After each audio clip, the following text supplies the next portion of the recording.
मस्त टम्म फुगलेली भाकरी बघा, काय छान पापुद्रा आलाय. आहा हा. त्याच्यासोबत कुरकुरीत असा खरडा, पौष्टिक अशा भाज्या, काय भन्नाट बेते, क्या बात आहे. नमस्कार, मी मधुराज रेसिपी फूडीमध्ये तुम्हा सर्वांचं खूप खूप खूप मनापासून स्वागत. नवरात्र सुरू झालेले आहेत, सगळ्यांचे उपवास असणार आणि उपवास म्हणलं की काय फक्त खिचडीच खाल्ली पाहिजे का, असं अजिबात नाही.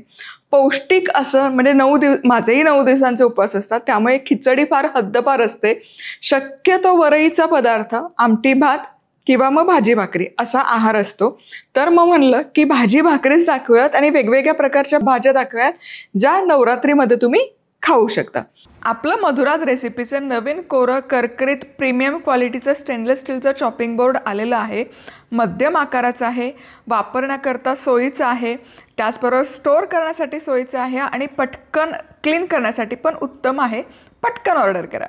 तर सगळ्यात आधी खरडा करूयात, एकदम कुरकुरीत. आणि हा खरडा आहे ना, महिनाभर जरी म्हणलं ना तरी चालेल आणि उपवासाचा खरडा आहे. 1 टेबलस्पून साजूक तूप गरम केलं, यामध्ये सगळ्यात आधी अर्धा चमचा जिरं घालायचं. जिरं छान फुललं की यामध्ये आलं आणि हिरव्या मिरचीचा ठेचा आहे, हा छान परतवून घ्यायचा. थोडंसं मीठही घालूयात म्हणजे मिरची पटकन शिजते आणि पादत नाही. आहा हा. उपवासाला आलं नसाल खात ना, नका घालू, फक्त मिरची घाला. मिरची अशी तुपावर भाजून किंवा परतून घेतली ना की ती खाताना बाधत नाही, म्हणून हे अगदी गरजेचं आहे. चांगलं 5-7 मिनिटं मिरची सुकी करून घ्यायची. चला, मिरची छान परतून झाली, हलकीशी अशी सुकी सुकी व्हायला सुरुवात झाली. तर यामध्ये लिंबूचा रस घालायचा, अर्ध्या लिंबाचा रस. लिंबाचा रस घातला की मिसळून घ्यायचं. लिंबाचा रस छान एकजीव झाला पाहिजे. आता यामध्ये भाजलेल्या दाण्याचा कूट, वा, आता हे मिसळायचं आणि कूट घातल्यावर छान सुक्क सुक्क होईपर्यंत हे भाजून घ्यायचं. आहा, असा ठसका उधळला, तुम्ही मला सांगते, धुरळा एकदम मस्त झालाय. हे बघा, एकदम कोरडा कोरडा झालाय, सुका सुका झालाय. दाण्याचा कूट जो टाकलाय तो एकदम कुरकुरीत भाजला गेलाय. क्या बात आहे. आता गॅस बंद करायचा, खरडा काढून घेऊयात. वा, आता हा तयार झालेला खरडा पूर्ण थंड करायचा आणि हवाबंद बरणीमध्ये काढून ठेवू शकता. फ्रीजमध्ये ठेवायची गरज नाही, रूम टेम्परेचरवर देखील हा महिनाभर छान राहतो. आता राजगिराची भाजी करूयात. तर राजगिराची गड्डी आणली, त्याची पानं काढली आणि स्वच्छ धुवून ठेवली. आता टेबलस्पून साजूक तूप गरम केलं, यामध्ये जिरं छान फुललं पाहिजे. जिरं छान फुललं की आल्याचे तुकडे थोडेसे, हिरवी मिरची, कितपत तिखट भाजी तुम्हाला आवडते हे छान परतून घ्यायचं. आलं आणि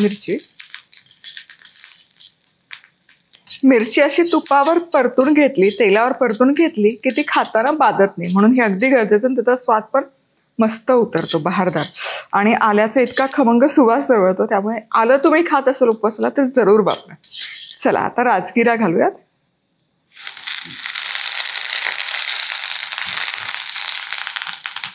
मस्त ताजी ताजी भाजी आहे राजगिऱ्याची. आत्ता दिसताना जरी कढईभर दिसत असली तरी ती शिजली की कढईच्या बुडा इतकी पण नाही होणार.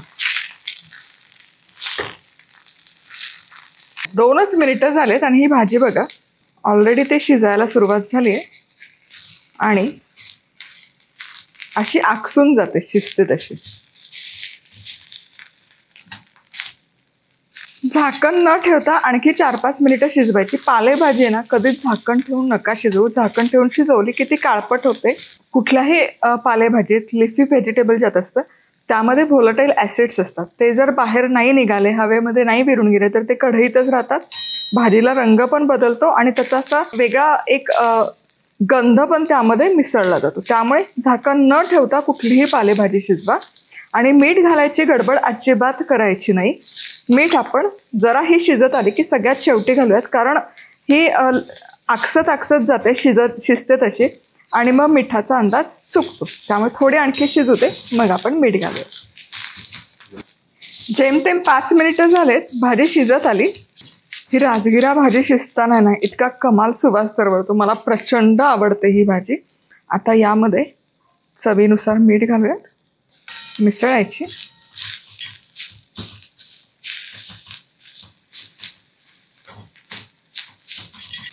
मीठ घालून झालं की आणखी 2-3 मिनिटं चांगली परतून घ्यायची. चला, मीठ घातल्यावर भाजी छान शिजवून घेतली. भाजी बघा काय मस्त दिसते आणि ही जी कोवळी देठे यामध्ये घातली आहेत ना तीही बहारदार दिसते. आता ही राजगिरा भाजी तयार आहे. गॅस बंद करते. आवडीप्रमाणे शेवटी यात तुम्ही भाजलेला शेंगदाण्याचा कूट घालू शकता, ओल्या नारळाचा खव घालू शकता, पण मला ही अशीच खायला जास्त आवडते. चला, आता चमचमीत भाजी थोडी करूयात ना, मग लाल भोपळ्याची भाजी करूयात. तर याकरता 1 टेबलस्पून साजूक तूप गरम केलं, ज्यामध्ये जाईल अर्थातच जिरं. जिरं छान फुललं की 4 काळी मिरी, 2 वेलदोडे, आल्याचे तुकडे मिसळून घेऊयात. आता यापैकी काळी मिरी किंवा वेलदोडा उपवासाला तुम्ही नसाल खात, नाही घातलं काहीच हरकत नाही. आता यामध्ये लाल भोपळ्याच्या फोडी छान शिजाव्यात पटकन म्हणून मीठ, तुपावर छान परतून घेऊया. तुपाच्या फोडणीचा एवढा कमाल आणि खमंग सुवास तरवळतो तुम्हाला सांगते. आता लाल भोपळा तुपावर छान परतून घेतला की अगदी हा फक्त कढईला चिकटू नये म्हणून बुडाचे थोडं पाणी घालूया. खूप नका घालू. झाकण ठेवायचं आणि 7-8 मिनिटं भोपळा छान वाफवून घ्यात. मध्ये मध्ये झाकण काढून चेक करायचं, पण पटकन शिजतो, फार वेळ नाही लागत लाल भोपळा शिजायला. चला, बरोबर 8 मिनिटं हा लाल भोपळा वाफवून घेतला. वा, बघा मस्त झालाय. एक फोड फोडून दाखवते बघा, छान मऊ शिजलाय आणि असा तुकतुकीत झालाय. वा, काचेसारखा पारदर्शक. आता यामध्ये चवीपुरतं लाल तिखट घालूयात, जे आपल्याला घ्यायचं आहे मिसळून. वा वा वा. थोडंसं मीठ, थोडंसं पाणी आणखी. स्टीलची कढई आहे, चिकटू नये म्हणून फक्त पाणी घालतो. वा, बहारदार. आणि थोडंसं ओल्या नारळाचा खव. खूप नाही घालायचं, अगदी थोडा. दिसायला सुंदर दिसतं, चवही छान येते. लाल भोपळ्याची रसरशीत अशी भाजी तयार आहे. गॅस बंद करते. आता भाकरी करूयात. तर भाकरी करण्याकरता 1 कप वरईला 1 टेबलस्पून साबुदाणा घ्यायचा. मिक्सरमध्ये जितकं शक्य असेल तितकं बारीक दळून चाळून घ्यायचं. तर हे भाकरीचं पीठ तयार आहे. त्यामध्ये घालायचं मीठ, मिसळून घ्यायचे मीठ आणि थोडं थोडं पाणी घालून जसं आपण भाकरीचं पीठ मळतो ना अगदी तसंच मळून घ्यायचं. खूप पाणी नका घालू. कायम भाकरीचं पीठ असं मुठीत घेऊन मळून घ्यायचं, म्हणजे पाणी एकतर छान त्याला रांधलं जातं, एकजीव होतं आणि प्रमाण देखील चुकत नाही. आणि जरा असं मळून मळून घ्यायचं, एकजीव करायचं, म्हणजे भाकरी जेव्हा तुम्ही भाजता तेव्हा त्याला चीर जात नाही. हे असं असं करायचं गुंडाळी, म्हणजे गोळा पण आपला एकसंध होतो. हे बघा. आणि हातात घेऊन आधी असा कड आहे ना छान अशी एकजीव करून घ्यायची आणि हे मध्यभागी थोडंसं जाड ठेवायचं, म्हणजे भाकरी जेव्हा आपण पसरवतो ना तेव्हा ती एकसारखी पसरते आणि कड आपली अजिबात चिरत नाही. ही जी भाकरी असते ना ह्याचं पीठ कधी जास्त प्रमाणात मळायचं नाही. जसं जसं लागतं तसं मळून भाकरी थापायची, नाहीतर काय होतं याला पाणी सुटतं. त्यामुळे राजगिराची भाकरी असो किंवा वरईची भाकरी असो अजिबात गोळा एकदम मळून ठेवायचा नाही.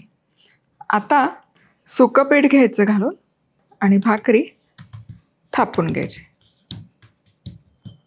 छान असा दाब द्यायचा कडेला. बघा मस्त भाकरी थापली जाते, अजिबात चिरबीर जात नाही. पीठ जर तुम्ही छान तयार केलं असेल तर. आणि गॅस सुरू केलाय. भाकरी भाजण्याकरता तवा छान कडकडीत तापलेला असावा. भाकरी करायला जी मजा येते ना थापायला, आहा वा. आणि कड जर अशी वाटली चिरली तर थोडं असं पाणी घ्यायचं आणि ती एकसारखी करून घ्यायची. हे बघा हलक्या ओलसर हाताने कड अशी एकसारखी करून घ्यायची, म्हणजे ती अशी चिरल्यासारखी दिसत नाही.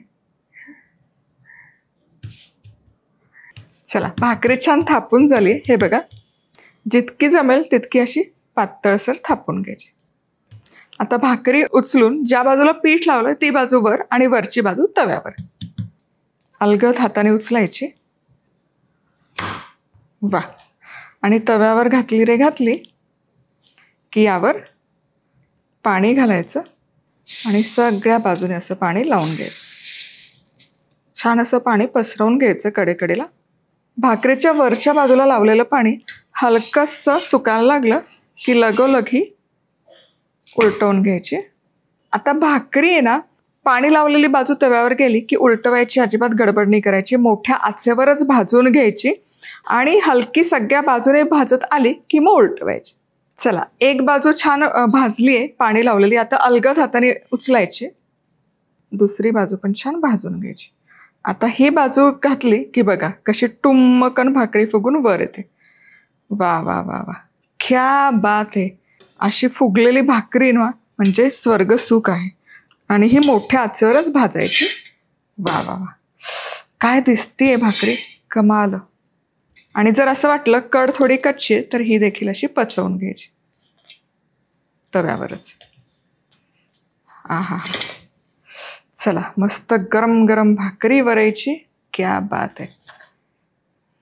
चला फोडूनही दाखवते. मस्त खुसखुशीत होतात या भाकऱ्या.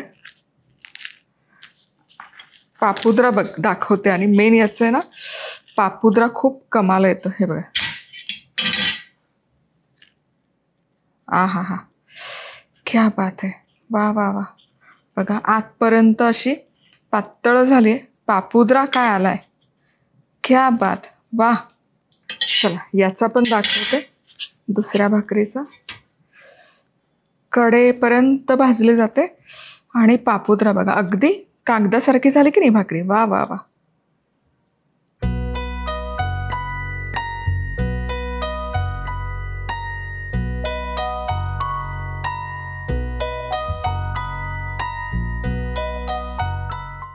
टुमटुमीत फुगलेली वरईची भाकरी, भाजी, खरडा असा साग्र संगीत बेत तयार आहे.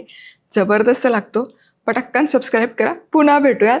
तोवर मस्त राहा, खुश राहा, आनंदी राहा. सगळ्यात महत्त्वाचं खात राहा.